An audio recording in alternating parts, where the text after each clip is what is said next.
What's going on, everyone? Welcome back to another episode of Landing on the Plains, all things Auburn football from someone who really lived it.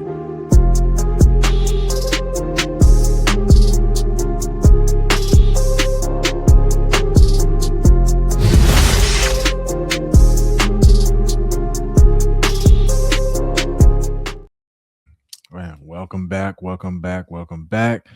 are back with another one, and today we got a good one for you.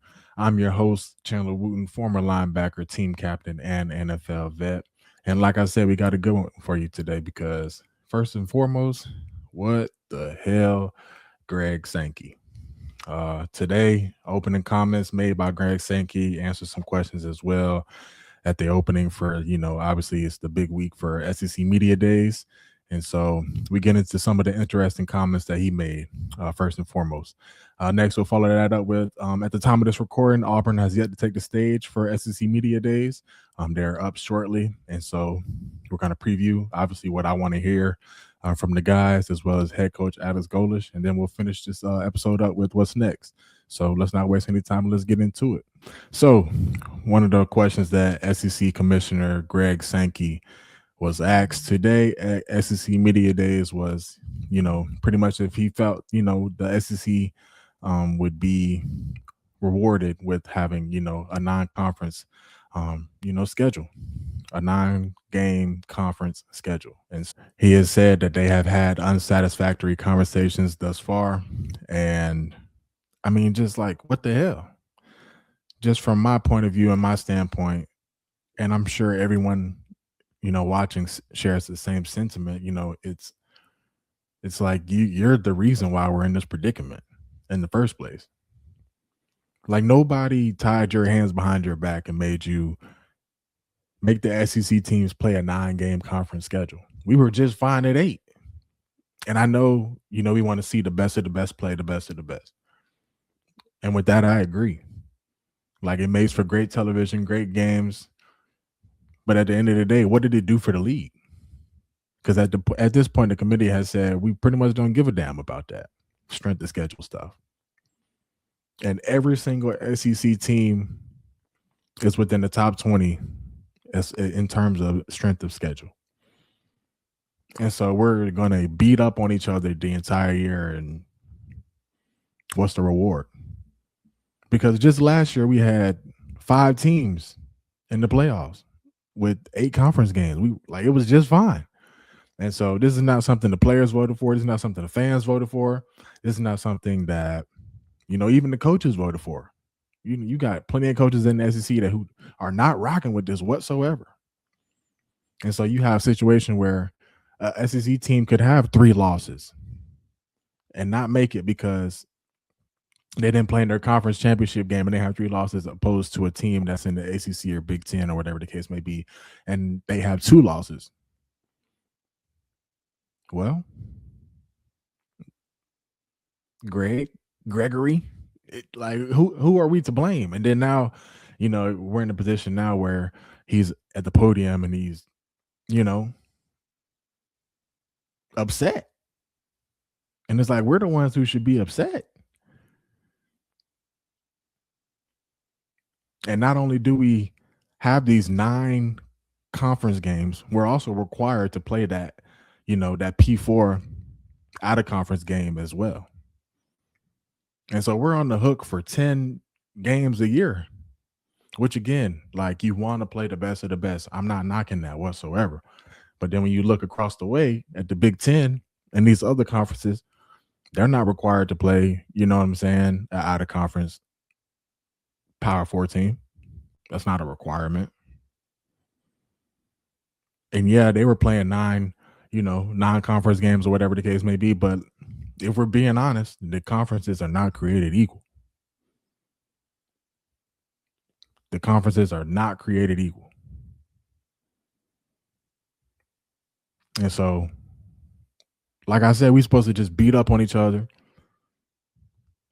And we got the SEC commissioner up here acting like it's somebody else's fault when it's his. You know what I'm saying? Like, and we all know what the reasoning behind it was. Like, I mean, business is business. More viewership, more TV rights, this, that, whatever the case, more revenue sharing. Cool. But then when the committee turns around and tells you basically we don't care about that, it's like, who are you to be upset? I already wasn't really a big fan of Commish, but he kind of really lost me today. And it really lost me with what I'm really about to get into next when it came to these officiating questions. And he was talking about how he felt that there was a limit on transparency. And I'm just like, what limits on the transparency could there possibly be? Especially when we've seen countless times, time and time again over the last couple of years, not just Auburn, but like teams across the league just getting absolutely hosed by the referees, like some absolutely terrible calls. And then it's like, you got the commission up there comparing it to players not losing their jobs when they make a mistake in the game. Well, Gregory, after the games, players sit at the podiums and they have to answer these questions. Throughout the week, they speak to the media and they answer these questions. After these games, I've seen players and teammates' DMs and my DMs be flooded with racial comments and racial slurs and, death threats to football games. Like, it's real life. And so, like, there's public accountability. Like, there's public questions. Like, what we do on the field and what, guys go through on a week-to-week basis is publicly displayed. It's put out there on the field on Saturdays. And then they're asked about it. They're critiqued publicly. So what's the difference when it comes to referees? And he got to, going on about how they have, weekly internal conversations and reviews and things like that. And it's like, bro, I don't understand what's so hard. I've always wanted this, especially as a player. Like, what is so hard for referees to do, post-game press conferences? Like, what's so hard about setting that up? Because there's been plenty of times where some referees need to they need to have some answers for some questions in regards to what they're calling or what they're looking at and doing during the game. 3 or 4 games last year directly highly impacted by calls that we had last year. And I'm not saying we won or lost because of these calls, but like, some of them are just bad. And I understand referees have a hard job. Everything is moving fast. Everything is flying 100 million miles an hour, and there's a high pressure and high level, of execution that you have to have with that job. But, I had a coach who explained to me when I was coming up playing football, like, everybody has something tough about their job. So get it done. Like, I mean, and we got review. We've got things in place, what you wanted to brag about, but it's like, man, no. When it comes to transparency, there's not no transparency, man. Because if it was, you wouldn't have 16 fan bases who thought the officiating and the process and all of that stuff was absolute garbage. So, yeah. Opening comments from Greg Sankey today at SEC Media Days. Very interesting. Catching a lot of heat and backlash from it right now, which I'm pretty sure he doesn't care about. And that's another thing he did mention too, that he was that he cares about fans' opinions when it comes to the potential of college football playoff expansions and all of these kind of things. And like, when I hear that kind of stuff, bro, I'm just like, no, you do not. Like, you don't care, man. You don't. They don't care about nothing except for filling up pockets. And like, that's what it is. That's what it is. Everything is driven by money. And, that's just the world we live in. But yeah, you can't sit here and say you care about what fans think about or anybody else other than the powers that be. Or else we wouldn't be in a lot of the same situations that we're in right now. So, yeah, not a fan of a lot of stuff he said today. And that's just that on that. But as we move on, let's get into, like I said, at the time of this recording, Auburn has yet to take the stage, but getting ready to shortly. And, I kind of want to see a couple things from them as they take the stage today. Just really, I want to see confidence, man. I want to see them exude confidence. I want to hear, what the expectations are for the season. I think that's kind of one of the biggest questions that people have. Like, how do the coaches, how do the players see themselves as they head into fall camp here in the next week or so? So I think just addressing those expectations, and are we going to be a team who is embracing that kind of like that underdog role? Or are we um, kind of denying that? And are we going to come out and, kind of be confident in what we have, who we are, and, kind of not denying that underdog role, but kind of saying, we're here and we expect to do big things. So that I'm kind of eager to see, kind of how they view themselves and what's the confidence level like. And, really, I just want to see, we're like really what the culture has been like, what's this building process been like. And there's going to be questions about, especially to quarterback Byron Brown, how's the transition from the lower level of USF to the SEC and playing at a school like in a university like Auburn. What's that going to be like? And I really think a lot of this stuff like that we're heading into right now is just speculation.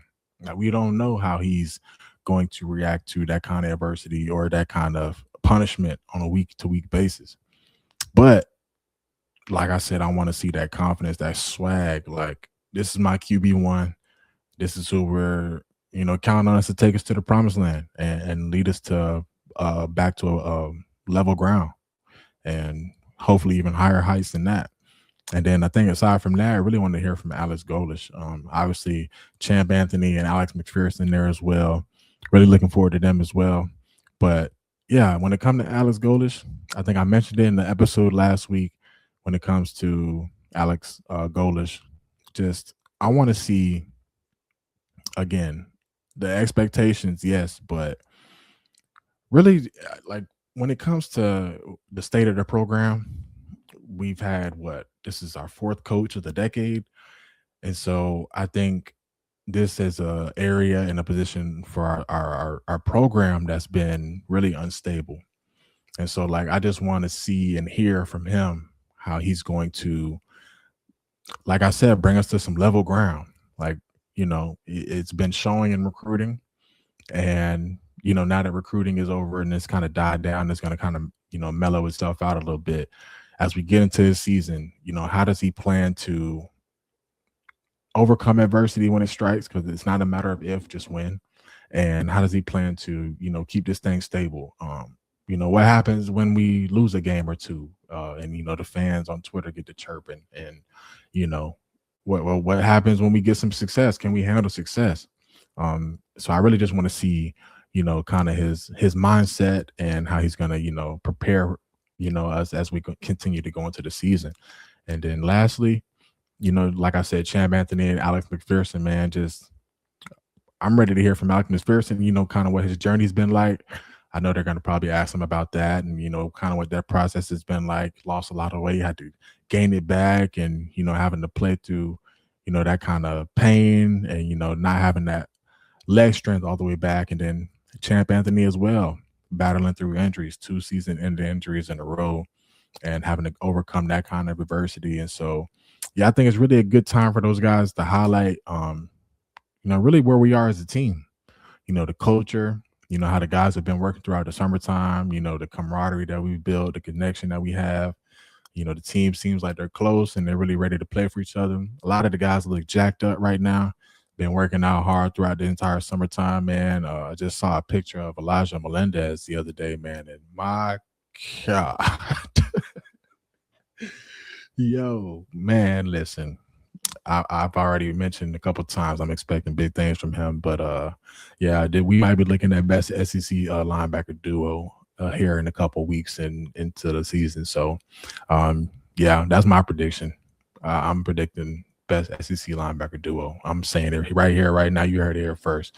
But yeah, last but not least, man, as we wind it down, just what to look for next. Obviously, at the time of this recording, like I said, SEC Media Days for Auburn have not taken place. So, on the next episode of Landed on the Plains, you can expect all of my reactions to everything said from all players and coaches and analysts involved from SEC Media Days featuring your Auburn Tigers. I appreciate you tuning in, man. That's all we got for this episode. If you like this episode, make sure you like, share, and subscribe. And as always, we'll catch you on the next one. And War Eagle.